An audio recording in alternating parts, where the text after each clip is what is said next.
Assalamualaikum warahmatullahi wabarakatuh. Salam dan bahagia para pendidik generasi hebat. Perkenalkan, saya Ilham Sanjaya dari UPTD SDN 17 Kenondong, Kabupaten Pesawaran. Pada kesempatan kali ini, saya akan memaparkan hasil resum sekaligus aksi nyata saya pada platform Merdeka Mengajar topik kurikulum Merdeka yang berjudul Mengapa Kurikulum Perlu Diubah. Kurikulum sangat penting dalam satuan pendidikan nasional. Kurikulum berperan sebagai pedoman dan acuan kita dalam pembelajaran. Jadi, fungsi kurikulum bagi guru adalah untuk memandu dalam proses belajar murid. Kurikulum bersifat dinamis dan terus dikembangkan atau diadaptasi sesuai konteks dan karakteristik murid. Kurikulum yang baik adalah kurikulum yang sesuai dengan zamannya. Murid pada zaman sekarang tidak bisa dipisahkan oleh media sosial. Keadaan ini bisa dimanfaatkan oleh guru untuk tujuan pembelajaran. Itu sesuai dengan prinsip umum pembelajaran pada kurikulum Merdeka, yaitu berpusat pada murid atau student center. Keanekaragaman latar belakang dan kemampuan murid merupakan tolak ukur adaptasi kurikulum operasional satuan pendidikan atau yang disingkat dengan KOSP, guna memastikan setiap saat murid akan berkembang sesuai dengan zamannya.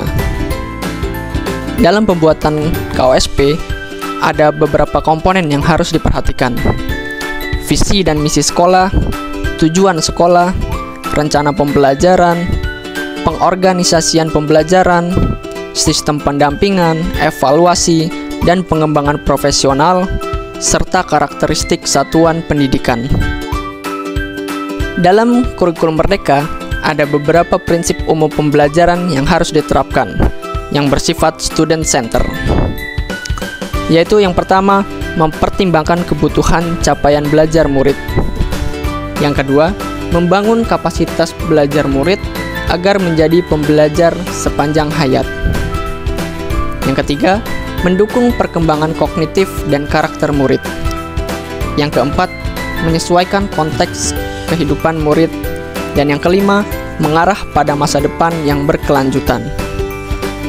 Dalam kurikulum Merdeka juga ada yang namanya capaian pembelajaran atau yang disingkat dengan CP.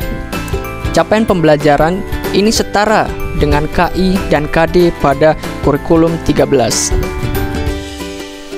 CP dirancang berdasarkan fase, bukan per tahun, dengan tiap-tiap fasenya memiliki rentang waktu 1-3 tahun. Ada beberapa fase yang harus kita ketahui. Yang pertama, fase pondasi, yaitu untuk PAUD atau TK. Lalu ada fase A untuk jenjang kelas 1 sampai kelas 2, fase B untuk kelas 3 sampai kelas 4, fase C kelas 5 sampai kelas 6, fase D dari kelas 7 sampai kelas 9, fase E yaitu untuk kelas 10, dan fase F untuk kelas 11 hingga kelas 12. Dengan diterapkannya sistem capaian pembelajaran ini, ada beberapa manfaat yang dapat dirasakan oleh guru dan murid, yaitu murid memiliki waktu yang lebih lama untuk mempelajari dan mencapai penguasaan kompetensi.